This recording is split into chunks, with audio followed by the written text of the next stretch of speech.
Computer network सीखने की series के दूसरे वीडियो में आज हम हिस्ट्री ऑफ कंप्यूटर नेटवर्क्स को समझेंगे। तो इस वीडियो सीरीज़ का उद्देश्य है कि आपको कंप्यूटर नेटवर्क्स के सारे ही कॉन्सेप्ट्स को बहुत ही सिंपल तरीके से समझाया जाए और साथ ही आपको हर टॉपिक के कंप्लीट नोट्स प्रोवाइड किए जाए ताकि ये कंप्लीट नोट्स आपके एग्ज़ाम की प्रिपरेशन में आपकी हेल्प कर सके। तो चलिए शुरुआत करते हैं आज की इस वीडियो को और समझते हैं हिस्ट्री ऑफ कंप्यूटर नेटवर्क्स को।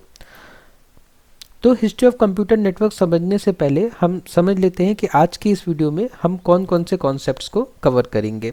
तो सबसे पहले हम पढ़ेंगे कि 1950 से 1960 का जो शुरुआती दौर था कंप्यूटर्स के लिए वो कैसा था। उसके बाद में हम समझेंगे कि 1960 से 1970 के बीच में जब पहला नेटवर्क बना वो कैसे बना। उसके बाद में 1970 से 1980 के बीच में ईथरनेट और नेटवर्किंग का विस्तार किस प्रकार हुआ और उसके बाद में 1980 से 1990 के बीच में www और ईमेल कैसे आए। और उसके बाद हम समझेंगे कि 1990 से 2000 के बीच में किस तरीके से इंटरनेट का प्रसार हुआ। प्रसार मतलब होता है स्प्रेड होना, इंटरनेट किस तरीके से स्प्रेड किया। उसके बाद में हम समझेंगे कि ईयर 2000 से 2024 के बीच में किस तरीके से हाई स्पीड इंटरनेट हमारे बीच आया। और उसके बाद में हम कंक्लूड करेंगे आज के इस वीडियो को और उसके बाद में एक छोटा सा क्विज़ होगा। आप लोग से रिक्वेस्ट है कि वो क्विज़ आप लोग ज़रूर अटेम्प्ट करिएगा और उसके बाद मैं आपको बताऊंगा कि आप किस तरीके से इस टॉपिक की कंप्लीट नोट्स डाउनलोड कर सकते हैं। तो चलिए शुरुआत करते हैं वीडियो की और समझते हैं सबसे पहले कि 1950 से 1960 का जो शुरुआती दौर था कंप्यूटर नेटवर्क के लिए वो किस तरीके का था। तो शुरुआती दौर में जब कंप्यूटर अकेले काम करते थे 1950 से 1960 के बीच में, तो क्या सिनेरियो था समझते हैं हम कि 1950 के दशक में कंप्यूटर बहुत बड़े और महंगे थे। ठीक है, हम में से काफ़ी सारे लोग ये बात जानते हैं कि जब शुरुआत में कंप्यूटर्स आए थे तो बहुत बड़े हुआ करते थे और बहुत महंगे हुआ करते थे। कॉमन पर्सन के लिए, कॉमन पीपल के लिए संभव नहीं था कंप्यूटर्स को खरीद पाना। डेटा शेयर करने का कोई तरीका नहीं था। तो कंप्यूटर्स क्या थे, अकेले थे और डेटा को शेयर करने कोई तरीका नहीं था। मतलब कि हमारे पास अगर दो कंप्यूटर हैं तो दोनों कंप्यूटर्स का डेटा आपस में शेयर करने की कोई व्यवस्था नहीं थी। उदाहरण के लिए ये वैसा ही था कि जैसे मान लीजिए कि आपके पास एक लाइब्रेरी हो आपके घर के आसपास में और वहाँ पे बस एक ही किताब हो, तो उसको पढ़ने के लिए क्या होगा, सबको इंतज़ार करना पड़ेगा। तो वैसा ही सिनेरियो था उस टाइम पे। उस टाइम पे कंप्यूटर्स की संख्या बहुत कम थी। जो एक आध कंप्यूटर बहुत लोगों के बीच हुआ करते थे उनको यूज़ करने के लिए लोग लाइन लगाते थे और अपनी बारी का इंतज़ार करते थे। उसके बाद में दौर आया 1960 से 1970 के बीच का, जब पहला कंप्यूटर नेटवर्क बना। अब कंप्यूटर आपस में बातें करने लगे। 1960 से 1970 के बीच का जो दशक था, जो डिकेड था, उसमें कंप्यूटर क्या होने लग गए, आपस में बात करने लग गए। 1969 में डी आरपा, जो कि अमेरिका की defence advance research project agency है, उसने आरपा नेट बनाया। ठीक है, जो पहला कंप्यूटर नेटवर्क था। तो डी आरपा ने आरपा नेट बनाया कब, 1969 में, जो कि पहला कंप्यूटर नेटवर्क था। डी आरपा का उद्देश्य एक सुरक्षित और तेज संचार प्रणाली विकसित करना था जिससे वैज्ञानिक और सैन्य संचार आसान हो सके। तो डी आरपा का उद्देश्य जो था आरपा नेट बनाने का वो था कि उनको सेफ और स्पीड कम्युनिकेशन सिस्टम बनाना था, जो तेज भी हो और उसकी स्पीड भी अच्छी हो, ऐसा कम्युनिकेशन सिस्टम बनाना था ताकि उनके वैज्ञानिक और मिलिट्री के ऑफिसर्स आपस में कम्युनिकेट कर सके। एग्जाम्पल के लिए ये ऐसा ही था कि जैसे मान लीजिए कि पहले जो साइंटिस्ट और मिलिट्री के ऑफिसर्स थे उनको बात करने के लिए पहले चिट्ठी भेजनी पड़ती थी। अब वो क्या होने लग गए, वो कनेक्ट हो गए। अब आरपानेट की वजह से वो लोग कनेक्ट हो गए। अब वो क्या कर सकते थे, फ़ोन पर बात करने लगे। तो इसका आरपानेट का महत्व क्या था, यह इंटरनेट का आधार बना। ठीक है, आरपानेट जब आया तो वो इंटरनेट का आधार बना, उसी के ऊपर फिर इंटरनेट का काम आगे बढ़ा। उसके बाद में दौर आया 1970 से 1980 के बीच का, जब नेटवर्किंग का विस्तार हुआ। नेटवर्किंग की नई तकनीकों का जन्म हुआ कब, 1970 से 1980 के बीच में। ईथरनेट विकसित हुआ जिससे लोकल नेटवर्क संभव हुआ। लैन के बारे में हमने पिछली वीडियो में समझा भी था। लोकल एरिया नेटवर्क जो होता है एक छोटे से एरिया को कनेक्ट करता है, छोटे से एरिया के कंप्यूटर्स को आपस में कनेक्ट करता है। तो ईथरनेट का विस्तार हुआ जिससे लैन का फॉर्मेशन जो है संभव हुआ। उसके बाद में TCP/IP प्रोटोकॉल आया जिससे अलग अलग नेटवर्क्स को जोड़ा जा सकता था। अब सबने अपना अपना लैन बना लिया। अब उन लैन्स को आपस में कनेक्ट करने के लिए TCP/IP प्रोटोकॉल आया और उसका उपयोग करके हमने क्या किया, बड़ा नेटवर्क हम बनाने लगे। उसके बाद में पहली ईमेल सिस्टम विकसित हुई कब, 1970 से 1980 के बीच में। उसके बाद समय आया 1980 से 1990 के बीच का, जब बर्थ ऑफ इंटरनेट हुआ, जब इंटरनेट का आविष्कार हुआ या इंटरनेट का जमाना आया। www और ईमेल का जमाना आया है कब, 1980 से 1990 के बीच में।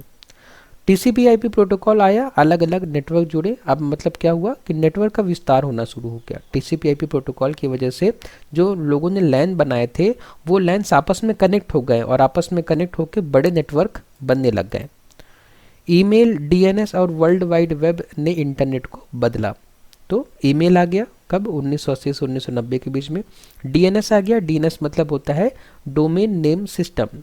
तो DNS के आने के पहले क्या था कि अगर हमें कोई वेबसाइट एक्सेस करनी है तो हमें उस वेबसाइट की IP एड्रेस पता होना चाहिए, लेकिन DNS के आने से हम वेबसाइट को नाम से भी सर्च कर सकते थे, तो उनके URL से सर्च कर सकते थे। ठीक है। वर्ल्ड वाइड वेब ने इंटरनेट को बदला। ठीक है, वर्ल्ड वाइड वेब आ गया उसी टाइम पे 1980 से 1990 के बीच में। अब लोग जो है वेबसाइट एक्सेस कर सकते थे डायरेक्टली इंफॉर्मेशन के लिए। उसके बाद में 1989 में टिम बर्नर्स-ली ने www का आविष्कार किया। जैसे कि हमने अभी www के बारे में पढ़ा, तो ये www का आविष्कार कब हुआ था, 1989 में हुआ था। एग्जाम्पल के लिए पहले चिट्ठी भेजने में हफ्तों लगते थे, अब ईमेल सेकंड्स में पहुंचने लग गया। तो ये वही ज़माना था जब लोग ईमेल्स जो है फ्रीक्वेंटली करने लग गए। ये आम जनता के लिए भी ईमेल की सर्विसेज जो है वो चालू हो गई थी। लोग जो है ईमेल से आपस में कम्युनिकेट करने लग गए थे। उसके बाद 1990 से 2000 के बीच में इंटरनेट का प्रसार हुआ, मतलब इंटरनेट स्प्रेड किया। जब इंटरनेट आम लोगों तक पहुंचने लग गया 1990 से 2000 के बीच में।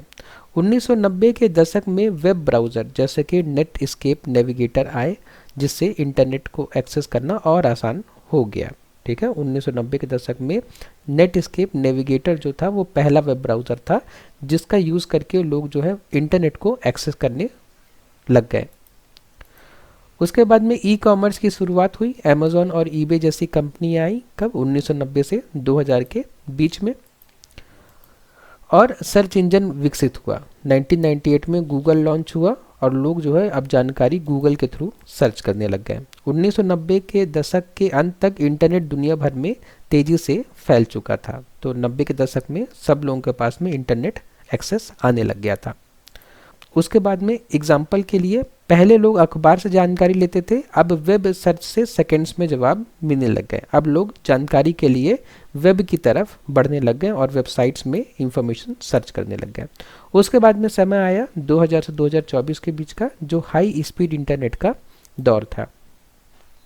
तो इसमें क्या हुआ, वाईफाई, 4G, 5G और क्लाउड कंप्यूटिंग का जमाना आ गया, जिसमें 2000 से 2024 के बीच का और अभी चल भी रहा है।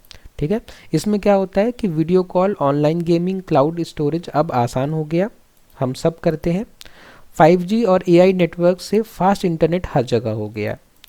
उसके बाद में 2000 के दशक में वाईफाई और ब्रॉडबैंड इंटरनेट लोकप्रिय हो गया। ठीक है, अब हम जो इस जनरेशन के लोग हैं, हम ये सब चीज़ें देख पा रहे हैं, हम इन सब चीज़ों को प्रैक्टिकली देख रहे हैं, इसलिए हमारे लिए ये सब समझना ज़्यादा आसान है। 2010 के बाद 4G और क्लाउड कंप्यूटिंग ने डेटा शेयरिंग को और आसान बना दिया। ठीक है, जैसे कि हम में से बहुत सारे लोग क्लाउड का यूज़ करते हैं अपने डेटा को स्टोर करने के लिए। 2020 के दशक में 5G और AI आधारित नेटवर्क तेज़ी से विकसित हो रहे हैं। ठीक है, जो कि हम अभी देख भी रहे हैं। तो ये था हमारा हिस्ट्री ऑफ इंटरनेट। अब हम कंक्लूड करते हैं आज के इस वीडियो को।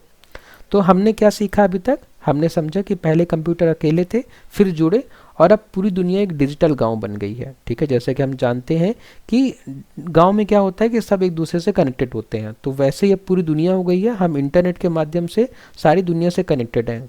पूरे वर्ल्ड के किसी भी कोने में कोई भी न्यूज़ होती है तो हमें जो है इंटरनेट के माध्यम से वो जानकारी बहुत जल्दी और बहुत आसानी से प्राप्त हो जाती है। और हमने क्या सीखा कि 1950 से 1960 के दशक में कंप्यूटर अकेले काम करते थे, डेटा शेयरिंग संभव नहीं थी। उसके बाद में हमने समझा कि 1960 से 1970 के दशक में आरपानेट बना, कंप्यूटर पहली बार नेटवर्क में जुड़े। उसके बाद में हमने सीखा कि 1970 से 1980 के बीच में ईथरनेट, टीसीपी आईपी और ईमेल का विकास हुआ। उसके बाद में 80 से 90 के दशक में टीसीपी आईपी, डीएनएस, डब्ल्यूडब्ल्यूडब्ल्यू और ईमेल से इंटरनेट क्रांति आई। उसके बाद में हमने समझा कि 1990 से 2000 के बीच में ब्राउज़र, ई कॉमर्स और सर्च इंजन का उदय हुआ। उसके बाद में हमने समझा कि 2000 से 2024 के बीच में high speed internet, 4G, 5G, cloud और एआई नेटवर्क का दौर आया है। तो ये सारी चीज़ें हमने अभी समझी हैं। आप इन पॉइंट्स को भी अगर याद रखेंगे तो आपके एग्ज़ाम के लिए आपको काफ़ी हेल्पफुल होगा। बाद में आप पॉइंट्स को क्या कर सकते हैं, एक्सपेंड कर सकते हैं। तो चलिए अब समय हो गया एक छोटे से क्विज़ का। आप लोगों से रिक्वेस्ट है कि क्विज़ के क्वेश्चंस को ध्यान से पढ़िए और जो भी आपको आंसर सही लगता है उस आंसर को प्लीज़ आप कमेंट बॉक्स में लिखिए, ताकि मुझे भी समझ में आए कि आपको ये वीडियो पसंद आ रहा है और आपको चीज़ें समझ में आ रही हैं। तो आज के क्विज़ का जो सबसे पहला क्वेश्चन है वो है कि पहला कंप्यूटर नेटवर्क कौन सा था। ऑप्शन ए है इंटरनेट, ऑप्शन बी है आरपानेट, ऑप्शन सी है वाईफाई, ऑप्शन डी है ब्लूटूथ। तो आप लोग से रिक्वेस्ट है कि आप अपने कमेंट बॉक्स में क्वेश्चन नंबर 1 का आंसर ए है, बी है, सी है या डी है, ये आप लिख के मुझे बताएंगे तो मुझे बहुत ही खुशी होगी। तो आई होप कि आपने अभी तक आंसर लिख दिया होगा अपना। तो इस पहले क्वेश्चन का आंसर है कि पहला कंप्यूटर नेटवर्क कौन सा था। तो हमने अभी थोड़ी देर पहले ही पढ़ा था कि पहला कंप्यूटर नेटवर्क कौन सा था, आरपानेट था। ठीक है, किसने बनाया था, डी आरपा ने बनाया था। उसके बाद में जो दूसरा क्वेश्चन है वो है कि वर्ल्ड वाइड वेब का आविष्कार किसने किया। तो हमने अभी थोड़ी देर पहले ही पढ़ा था कि वर्ल्ड वाइड वेब का आविष्कार किसने किया है। तो अगर आप लोग को जवाब पता है और नहीं भी पता है तो प्लीज़ आप कमेंट बॉक्स में बताइए कि क्वेश्चन नंबर 2 का आंसर क्या होगा, ए, बी, सी या डी। तो इसका सही आंसर है option number C, Tim Berners Lee ने www का आविष्कार किया था। उसके बाद में जो क्वेश्चन नंबर 3 है वो है पहला वेब ब्राउज़र कौन सा था। Option A Google Chrome, option B Mozilla Firefox, option C Internet Explorer और ऑप्शन डी नेटस्केप नेविगेटर। तो आप लोगों से रिक्वेस्ट है कि आप अपना आंसर क्वेश्चन नंबर 3 का आंसर क्या होगा, ए, बी, सी या डी, कमेंट बॉक्स में बताइए। तो इसका सही आंसर है, क्वेश्चन नंबर 3 का सही आंसर है नेटस्केप नेविगेटर। ठीक है, ये पहला वेब ब्राउज़र था जो कि इंटरनेट को सर्च करने के लिए या एक्सेस करने के लिए यूज़ हुआ था। उसके बाद में क्वेश्चन नंबर 4 है कि इंटरनेट की स्पीड को प्रभावित करने वाला मुख्य कारक कौन सा है। ये इस वीडियो से थोड़ा कम रिलेटेड है और एक जनरल अवेयरनेस के लिए ये क्वेश्चन है कि इंटरनेट की स्पीड को कौन सा फैक्टर प्रभावित करता है। क्या कंप्यूटर का स्क्रीन साइज, मतलब कंप्यूटर का स्क्रीन साइज अगर बड़ा होगा तो स्पीड ज़्यादा होगी, क्या ऐसा है। क्या रैम की क्षमता, कि अगर रैम ज़्यादा है आपके कंप्यूटर में तो आपकी इंटरनेट की स्पीड ज़्यादा होगी। या नेटवर्क बैंडविड्थ से स्पीड प्रभावित होती है, या कीबोर्ड के प्रकार से स्पीड प्रभावित होती है। तो आप लोग अपना जवाब मुझे कमेंट बॉक्स में बताइए कि क्वेश्चन नंबर 4 का सही ऑप्शन क्या है। Option number A, option number B, option number C या ऑप्शन नंबर डी, मतलब कि इसमें से कौन सा फैक्टर है जो इंटरनेट की स्पीड को प्रभावित करता है, ए, बी, सी या डी। तो इसका सही आंसर है ऑप्शन सी, नेटवर्क बैंडविड्थ। उसके बाद क्वेश्चन नंबर 5 है कि आरपानेट किस उद्देश्य से बनाया गया था, जो कि हमने थोड़ी देर पहले ही पढ़ा था। ऑनलाइन गेमिंग के लिए, ऑप्शन ए है। सोशल मीडिया के लिए, ऑप्शन बी। ऑप्शन सी सैन्य और वैज्ञानिक संचार के लिए, या ऑप्शन डी ऑनलाइन शॉपिंग के लिए। तो अगर आप लोग को जवाब पता है और नहीं भी पता है, अगर आप लोग को कोई जवाब इसमें सही लग रहा है तो प्लीज़ मुझे कमेंट बॉक्स में बताइए कि क्वेश्चन नंबर 5 का जवाब क्या है, ऑप्शन ए, बी, सी या डी। तो इसका सही आंसर है ऑप्शन सी, सैन्य और वैज्ञानिक संचार के लिए आरपानेट बनाया गया था। तो आज के क्विज़ में बस इतना ही। आपसे रिक्वेस्ट है कि आप कमेंट बॉक्स में मुझे बताइए कि आपने 5 में से कितने क्वेश्चन सही किए। ठीक है, अगर आपके स्कोर अच्छे आएंगे तो मैं ये मान लूँगा कि जो मैंने बताया आपको समझ में आ रहा है, और नहीं आएंगे तो मैं नेक्स्ट वीडियो में और कोशिश करूँगा कि आप लोग को जो कंटेंट हो वो ज़्यादा अच्छे से समझ में आए।